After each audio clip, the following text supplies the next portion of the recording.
정봉주의 전국구 특별판 일본 도쿄에 나와서 시작하겠습니다. 오늘 모신 게스트 손님은요, 동경 케이센 여자대학교 이영채 교수님입니다. 교수님 안녕하세요. 네, 안녕하세요. 처음 뵙겠습니다. 네, 긴장하셨어. 아니요, 워낙 유명한 방송이라. 그리고 특별 게스트, 여러분들이 좋아하는 좀 지저분한 인간. 내가 왜 지저분해? 다시 해, 다시. 뭘 다시 해? 다시 해. 아니, 우리가. 누가 지저분해? 그게 당연히 목욕해서 알았어. 나 여기서 지금 이틀 동안은 같이 자고 있는데, 7월 1일 날 왔어요. 7월 1일 날 와갖고, 사실은 고리 1호기 원전 전문가를 만나러 왔는데, 7월 1일 날 우리가 도착한 날, 원전 전문가 교수 펑크가 나고, 근데 난리가 난 거야, 이게.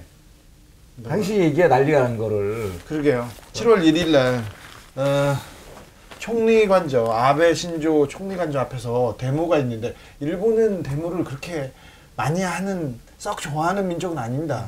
그래서, 그냥 환경이나, 그 다음에 혐한류 때문에 지금 데모가 있지만, 그건 동시다발적으로 조금 있는데, 만여 명 이상이 총리관저 앞에서 계속 데모를 하고 있고, 또 충격적인 것은 분신 시도가 있었어요. 일본에서 분신 시도는 거의 없는 일이어서, 제가 일본 축구 기자 친구가 한국에서 분신 자살이 왜 이렇게 일어나는 이유에 대해서 저한테 심각하게 물어본 적이 있었어요. 그래서 그랬는데 일본에서 분신이 일어날 정도로 굉장한 일이라고 해서 그렇습니다. 신문마다 어디마다 신문 일면을 아베가 지금 도배하고 있고, 새 시대, 일본의 새 시대가 열렸다고 하는데 이게 뭔지. 7월 1일 날. 네. 예. 근데 교수님, 일단 근무하시는 대학이 별로 유명한 대학이 아니죠? 예, 케이센 여자대학교는 한국에는 별로 잘 알려져 있지 않지만 저희는 작지만 강한 대학이라고 생각을 해요. 여자대학교잖아. 예, 그리고 이 인간은 여자애만 나오면 좋아갖고. 동경에서 신주께서 한 25분 정도 떨어진 곳인데, 시내네요. 예, 시내는 시내죠. 경계선인데, 한국에서는 지금 성공회 대학하고 자매 결혼을 하고 있어요. 성공회 대학하고? 성공회 대학하고 위치나 성격이나 거의 똑같다고 생각하시면 돼요. 일종의 대한대학이고 조금 그렇죠.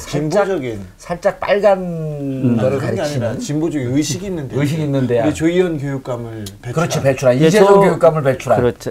조희연 교수님도 저희 학교에 개건연구원으로 오셨고, 조희연 교수님 일본에 1년 오셨을 때 다른 대학에서 많이 데려가려고 했는데 조희연 교수님이 선택한 대학이 저희 학교였습니다.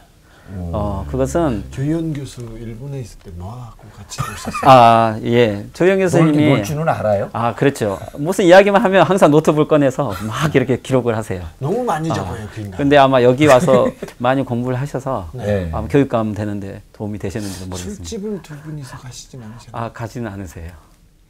그래요? 집에서도 항상 책 보고. 조희연 교수요? 예, 조희연 교수님은 항상 저하고 같이 한 3개월 정도 같이 생활했어요. 이런 망한. 예, 저희 집에서도. 그 조희연 교수가 이번에 교육감이 된 게 정봉주 전국구 때문에 됐어요. 말도 안 되는 소리 말고. 아무도 안 나올 때 저희가 나와갖고, 우리 나오고 난 그 다음날 네이버 검색 순위 하루 종일 올라가 있는 거야. 말도 안 되는 소리 말고 참. 근데 7월 1일 날. 네. 7월 1일 날 무슨 일이 있었습니까? 자위대와 관련된 행사였죠. 그렇죠. 6월 30일이죠. 7월 1일 전날 신주쿠 남쪽 출구에서 젊은 남성분이 분신을 시도하셨어요. 근데 일본에서 분신이라는 것은 아주 좋은 의미가 아니죠. 일본은 분신사바. 분신사바. 분신사바가 뭐야? 몰라? 영화를 그렇게 많이 봐놓고. 근데 그것은 지금 현재 한국에서 보도가 되고 있지만, 일본에서 헌법을 개정하지 않은 채 일본 자위대를 해외에 전쟁하는 곳으로 파견을 하려고 하는 그런 아주 일본에서는 이해할 수 없는 이러한 지금 사태가 일어나고 있죠. 이것에 대해서 일본 사람들이 답답해하지만 누구도 거기 대중운동을 크게 되지는 않았기 때문에 한 남성분이 분신 자살을 시도하셨지만 일본 사람인가요? 예, 일본의 중년분이셨던 것 같아요. 근데 언론에 안 나오더라고요. 일본에서는 그렇죠. 아사히신문에서도 아주 작게 기사가 났지만 일본에서는 NHK 안 나옵니다. 예, 그렇게 나오지 않죠. 일본 특히 데모한다든지 집회하는 뉴스는 신문에서 거의 다루지 주질 않고 네. 전국에서도 지금 많은 실제 현재 지금 헌법 개헌 해석이라고 하는데 네. 구체적인 절차를 밟지 않고 예. 내각에서 예. 헌법을 바꾸려고 하는 거죠. 아니 헌법을 해석을 다시 한다는 건데 예. 헌법상 잘못됐다는 거 아니에요. 그러니까 헌법을 무시하겠다는 거네요. 아베는. 기본적으로는 그렇죠. 예. 그러니까 7월 1일 날이라는 것은 아까 질문을 하셨던 것은 7월 1일은 1954년에 일본이 자위대가 창설된 해이죠. 한국 전쟁 후네요. 그렇죠. 한국 전쟁 직후에. 원래 자위대의 성격이라는 것은 한국 전쟁이 터지면서 예. 자위대는 급조돼서 만들어졌어요. 원래 자위대의 성격은 일본은 45년 이후에 미국의 GHQ가 일본을 점령했었죠. 예. 그렇기 때문에 일본은 일본 군인과 경찰이 다 해체된 상태죠. 네. 근데 1950년에 갑자기 한국 전쟁이 터졌죠. 예. 그랬을 때 일본에 있는 미군이 한국으로 파병을 가야 되는데 그렇다면 일본은 누가 지키느냐는 거죠. 그래서 미군을 대신해서 일본 내에서 소요가 일어나면 되지 않기 때문에 막 급조됐던 게 자위 경찰 그렇죠. 의미였죠. 이게 초기에 경찰 자위 의미네, 경찰이에요. 경찰. 그러니까 일본 자위 경찰의 초기의 특성은 미군을 대신해서 일본을 통제하겠다는 기구였던 거죠. 근데 이게 한국 전쟁이 끝나고 나서 이제 54년에 7월 1일자로 공식적으로 자위대로 이름을 바꾸게 된 거죠. 자, 자위대가 예. 역할을 계속했습니다. 91년도에 그렇죠. 그 중동에 이제 첫 파병이 되죠. 그때도 그렇죠. 크게 논란이 있었는데 예. 그때는 뭐 미국이 원하니까 그 전투병이 아니다 뭐다 이렇게 했습니다. 그 이후에 아프가니스탄도 있었고요. 몇몇 소요가 되는데 이렇게 파병했었는데 그때마다 헌법 논란이 거세게 예. 일었죠. 일본의 참 많이 하네 그래도. 예.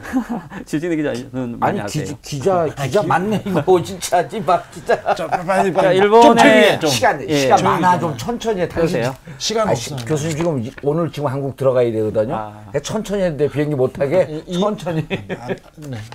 예. 그 일본의 헌법과 일본 자위대에 대해서 조금 이해하실 필요가 있는데 네. 예, 일본 헌법은 쉽게 말하면 두 가지 특성이 있어요.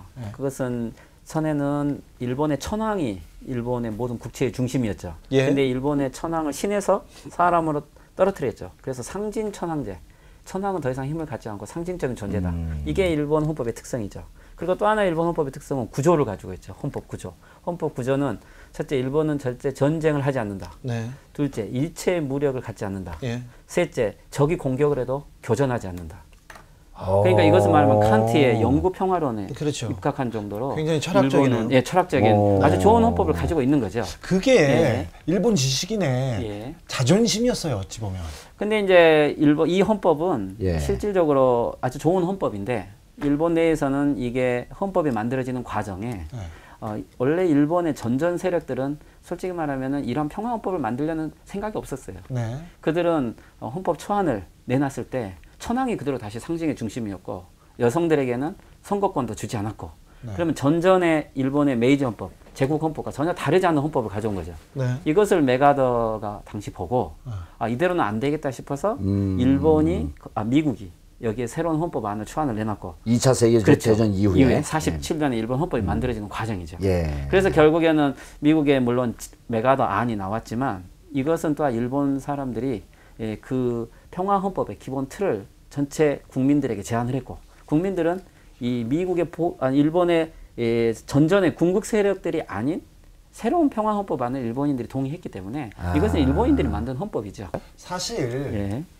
일본의 왕은 전범의 우두머리 아닙니까? 그렇죠. 그 전범의 우두머리를 살려주고 이 헌법을 대신 준 거죠. 그것은 어떻게 보면은 그렇죠. 교섭을 한 거죠. 네. 일본의 천황을 전범으로 기소하지 않기 위해서 그런다면은 또한 이 아시아 국가들 중에서 봤을 때는 네. 일본을 왜 처벌하지 않느냐. 네. 그리고 일본이 다시 언제든 전쟁할지도 모르지 않느냐. 그렇죠. 이것을 위해서 아시아 사람들을 설득하기 위해서도 구조라는 것은 필요했는지도 모르죠. 그래서 내놓은 아니죠. 근데 이제 구조가 되어 있지만은 구조는 그렇게 쉽게 말을 하면은 구조가 자기가 말하면 우리가 누구에게 공격을 받았을 때 예. 당연히 누구든지 자기는 거기에 대해서 방어할 권한이 있는데 일체의 방어한다는 자위권이라는 것을 헌법 구조에는 마치 없는 것처럼 보였죠. 그렇지만 이 헌법이 그래서 일본에서 승인됐을 당시부터 우리가 보면 쉽게 말하면 자위권은 두 가지가 있어요. 하나는 개별적 자위권이라는 것과 집단적 자위권이라는 거 있죠. 지금 문제가 된 건 집단적 자위권이죠. 자위권이죠. 집단적 네. 자위권이라는 것은 무력 군사력 전체적인 다른 동맹국에 대해서도 내가 그 동맹국을 구할 수 있게끔 공격하러 같이 나가주는 것이고 개별적 자위권은 나에게 공격이 왔을 때 내가 왔을 때 나 스스로를 방어할 수 있는 자기 방어권이죠. 그래서 이 초기 일본 헌법이 47년에 승인됐을 때부터 실제 일본 헌법은 동맹국을 도와주러 가는 집단적 자위권은 존재하지 않지만 일본 헌법 자체가 모든 무력을 포기하고 있는 게 아니고 최소 자기 방어권. 일본은 그래서 초기부터 개별적 자위권이라는 것은 가지고 있다. 가지고 있다. 네, 이것을 계속 인정을 하면서 평화헌법 구조를 가지고 온 거죠. 즉 이것은 그렇다면 일본 사람들은 자 우리가 일대 모든 무력을 갖고 있지 않다면 우리는 어떻게 보호하느냐. 그랬을 때 미국이 자 우리가 일본을 보호해주겠다. 군사 우산을 해주겠다라고 했기 때문에 일본은 평화헌법을 또 받아들였을 수도 있죠. 그래서 그렇지만 미일 안전보장의 논리는 모순을 가지고 있는 게 미국은 일본이 공격을 받을 때 도와줄 수 있지만 일본은 미국에 대해서 도와줄 수 없다. 왜 그러냐면 평화헌법 구조가 평화헌법 구조. 일본은 무력을 행사하지 못하기 집단적 자위권을 행사할 수 없기 행사할 때문에. 수 없기 때문에. 그래서 미일 안전보장 속에서 일본은 구조를 가지고 자기의 개별적 자위권이 있다는 속에서 전후를 계속 해왔던 거죠.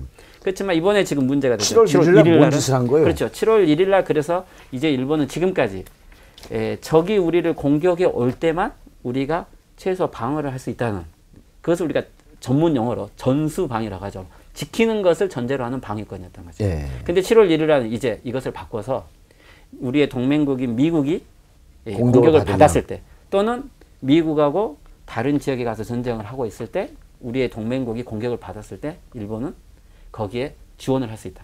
자, 헌법을 안 바꾸고 그게 헌법을 가능한가? 바꾸지 않고 이걸 했다기 때문에 논쟁이 되고 있는 거예요. 헌법을 바꾸려고 아베도 예. 그렇고 그 전에도 계속 노력한 사람들이 있었어요. 한 2번 크게 그렇죠. 예, 좌절됐지 않습니까? 그렇죠. 그래서 편법을 써서 헌법은 두고 헌법을 해석하는 거를 달리해서 애둘러 해석해서 이제 전쟁을 할 수도 있다 이 얘기를 하는 거네요. 그러면은 예를 들면 미일 안전보장 조약이 처음 만들어진 게 1960년입니다. 예. 네? 60년에 미국은 일본을 이 군사력을 갖고 있지 않는 게 너무나 불편했던 거죠. 60년 이후에 갑자기 베트남 상황이 악화되고 네. 또 한국에 대한 상황도 변했기 때문에. 그런데 헌법 구조가 있는 한은 어려워서 일본에게 솔직히 말하면 헌법 개정을 요구를 했던 것은 오랫동안 미국의 요구 상황이었어요. 미국이 요구했던 그렇죠. 건가요? 미국이 그게? 요구했던 거고. 그렇지만 일본 내 보수 세력도 예. 이것은 아까 말했던 것처럼 미국의 압력에 의한 헌법이기 때문에 바꾸고 싶다는 의혹이 일본 보수 중에서는 계속 똑같이 있었죠. 있었고. 그렇지만 오랫동안 일본의 시민 사회는 평화운동 세력들은 전쟁 또는 무력을 가지 않는 것 속에서 경제 발전만을 하는 게 이익이라고 생각을 했기 때문에 일본은 지금까지 헌법을 지켜왔던 거죠.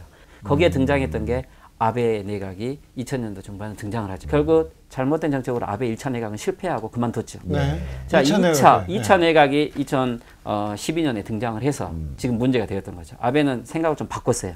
처음부터 헌법을 이야기하기에는 일본 경제 상황도 너무 안 좋고 그래서 아베노믹스라는 반대 세력도 여전히 아직도 국민들의 여론이 완장하고. 반대죠. 그래서 일단은 경제를 먼저 하는 신용을 했기 때문에 이게 아베노믹스가 먼저 와서 등장을 했고 조금 경제가 그래도 숫자적으로는 숫자로는 조금 좋아지니까 여기에 이제 헌법 개정안을 본심을 드러낸 거죠. 그렇지만 헌법 개정안은 1차 내각이 실패를 했기 때문에 방식을 바꾼 거죠. 네, 그것은 뭐냐면 지금 현재 일본의 헌법에 96조가 있는데 96조는 예. 헌법 개정과 관련된 규정이에요. 예. 일본에서 헌법 개정을 하려면 개정안은 국회의원 3분의 2 이상이 발의를 해야만 예. 헌법 개정안이 발의가 되는 거죠. 지금 현재 아베는 참의원, 중의원 다 자민당이 과반수 이상을 획득하고 있기 때문에 3분의 2까지는 안 되잖아요. 3분의 2는 안 되기 때문에 공명당이라든가 일본의 지금 보수 야당을 다 합치면 3분의 2 이상을 할 수 있다고 생각하는 거죠. 예. 그래서 국민투표는 가지 않더라도 국회에서 이 개정안이 나올 수 있는데 그렇다면 근데 이 3분의 2까지는 아직도 확보를 못하기 때문에 자 그러면 이 3분의 2 안을 바꾸려고 한 거죠. 그것은 뭐냐면 과반수로 바꾸려고 하는 거죠. 국회에서 과반수 이상만 돼도 이 헌법 개정안을 발의할 수 있도록 만들게 되는 그러니까 지금 현재 있는 이 96조가 그렇죠. 어디에 해당하고 속해 있는 법이에요? 이 헌법에 있는 헌법을 개정하기 위해서는 국회의원 3분의 2 이상의 발의안이 필요하다. 발의안이 필요한데 이것을 이제 3분의 2 이상으로는 안 될 것 같으니까 과반수만. 그러니까 그걸 바꾸기 위해서는 여전히 국회의원 3분의 2의 동의를 얻어야 되지만 그것 자체를 룰을 내놨을 때 대단히 이것에 쓴 그렇죠. 거네. 이것에 대해서 말 그대로 꼼수죠. 그렇기 때문에 이것에 대해서 워낙 또 반응이 안 좋았던 것은 어떻게 축구를 하다가 중간에 룰을 바꾸느냐. 그렇죠. 그러다 보니까 여론이 안 좋아서 이 96조 안도 포기를 했죠. 그러다 보니까 이제 유일하게 남은 수단이 내각에서 장관들끼리 모여서 헌법 개정에 거의 해당하는 지금 현재 일본의 이 집단적 자유권이라는 안을 헌법 개정까지는 못 갔기 때문에 자위대를 해외에 파병하는 형태를 내각에서 결정하겠다.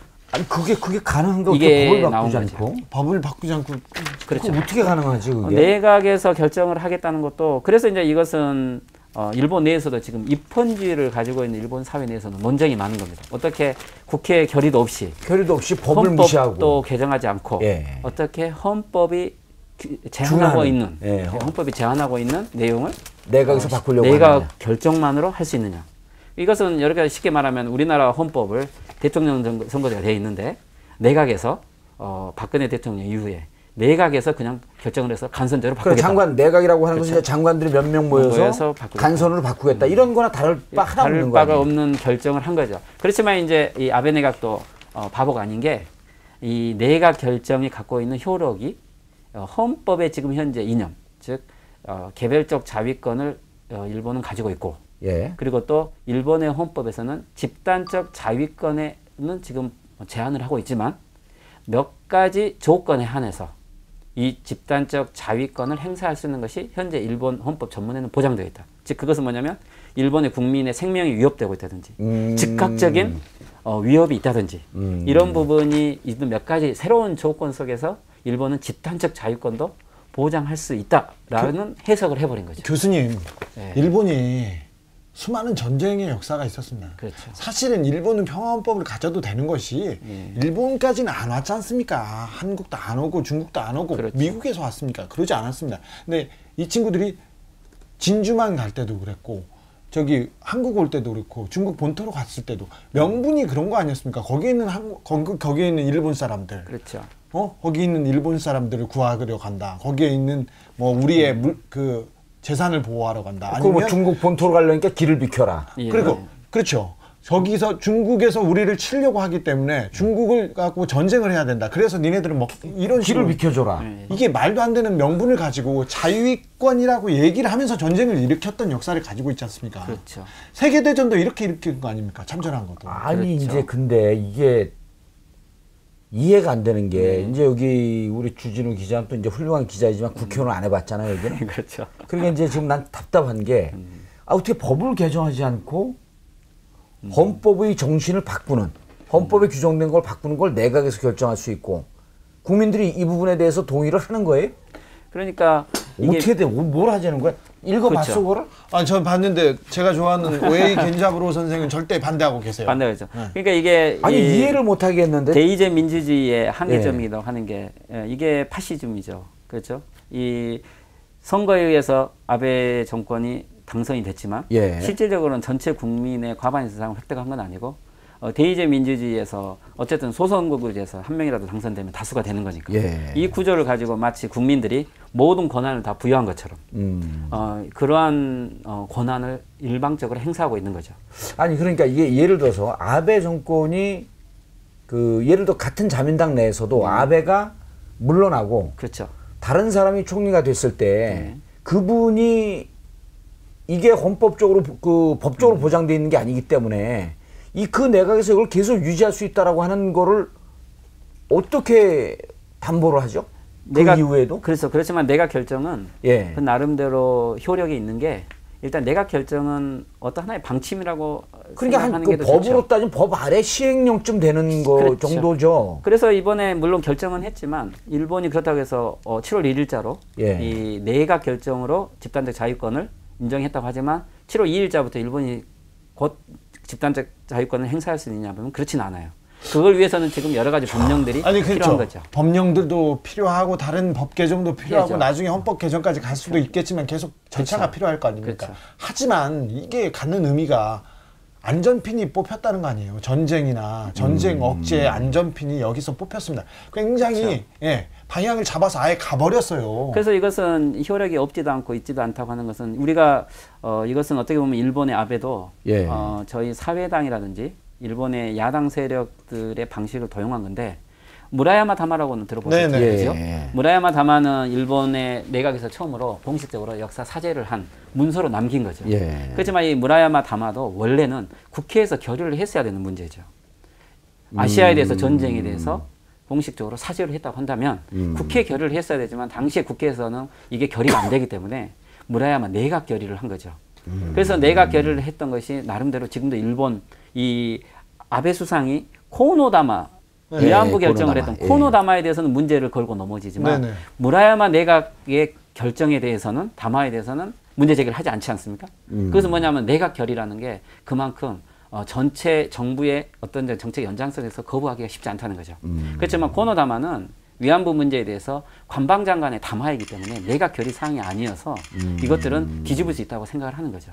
그래서 이번에 말한 것처럼 집단적 자유권을 내각 결의로 해석을 했다고 해서 바꿨다는 것은 그래도 나름대로 내각 결의에 효과가 있기 때문에 일본 다음 내각 정권이 바뀌더라도 법령을 물론 안 바꿀 수 있지만 이 결의안에 대해서는 유효하다. 나름대로 유효성이 있는 거죠. 그래서 이 부분이 주진우 기사가 이야기하신 것처럼 어떻게 보면 지금까지 일본의 망령을 병의 뚜껑으로 닫아놨다고 한다면 병의 뚜껑이 풀린 것은 사실이죠.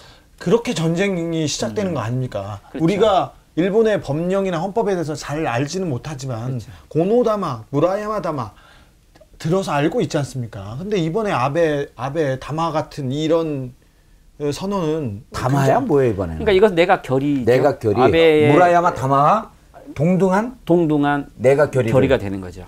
헌법을 고치려다가 안 되니까 차근차근 준비하고 있었습니다. 그러니까 그렇죠. 뭐 미국이 원했다고 하더라도 미국에서는 바로 환영 의사를 바로 밝혔지 않습니까?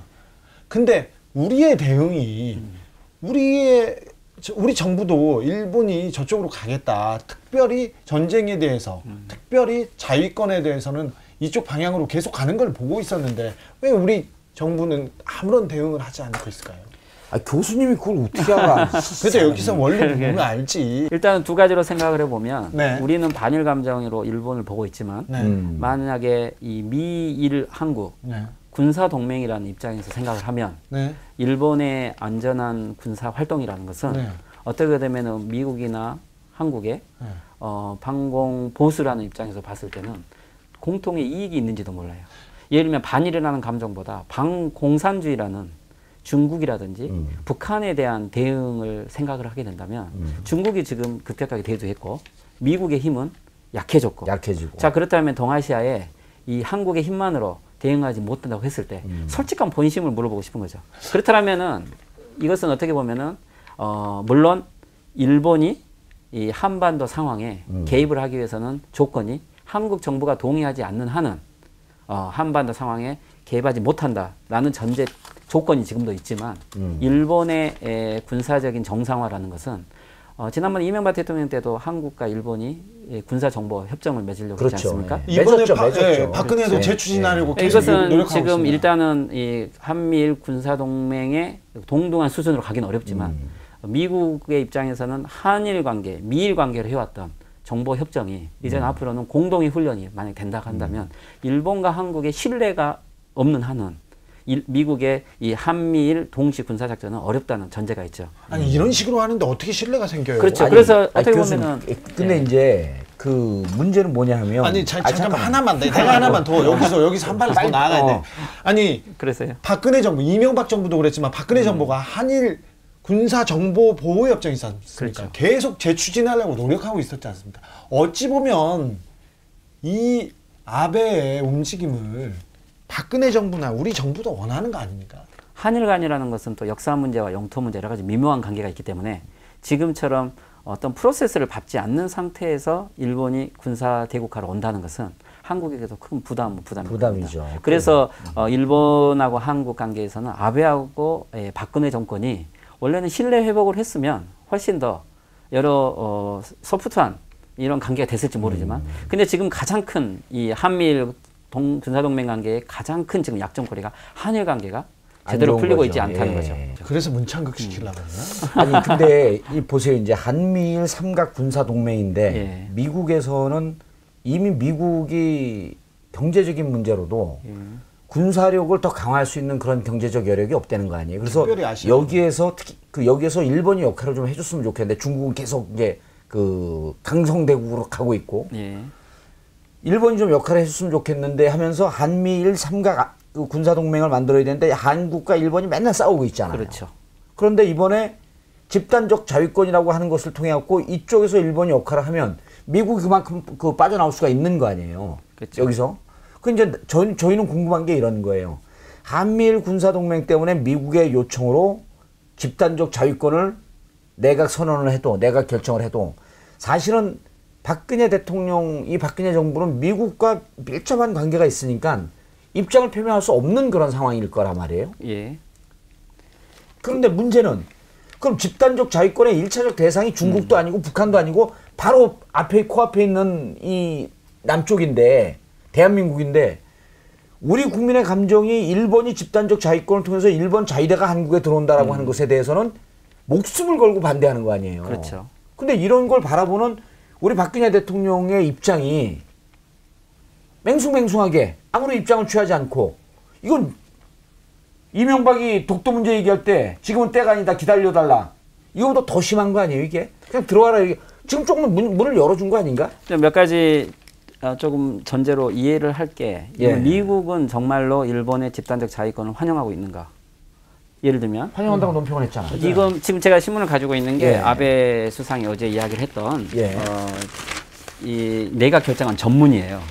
내각 결정한 전문을 예. 다 읽어보면 아주 난해하고 어렵기는 한데 이 전문을 읽어보고 느껴지는 아베가의 본심은 이거구나라고 하는 게 좀 느껴지는 곳이 있는 것은 뭐냐면 집단적 자위권이라는 것은 미국이 일본을 도와줄 만큼 일본도 미국을 다른 상황에서 도와주는 동등한 권한을 가지겠다는 것을 주장을 하고 있지만 미국 입장에서 보면은 일본은 우리들의 또라이가 되는 것을 원하는 거지. 그렇죠. 똑같은 푸들을 그렇죠. 원하는 거죠. 같은 동등한 입장에 든 것을 원하지 않기 때문에 미국도 똘마니. 그래서 이 어떻게 보면은 아베의 돌출적인 행동에 대해서는 뉴욕 타임즈라든지 또는 어떻게 보면 국무부와 국방부의 의견이 다를 수도 있죠. 그래서 미국 내에서는 아직도 물론 아베의 이러한 것을 묵인을 하면서 여러 가지 혹시 교섭이 있을 수도 있죠. 미국 기지에 대해서라든지 미국의 이익을 더 얻겠다는.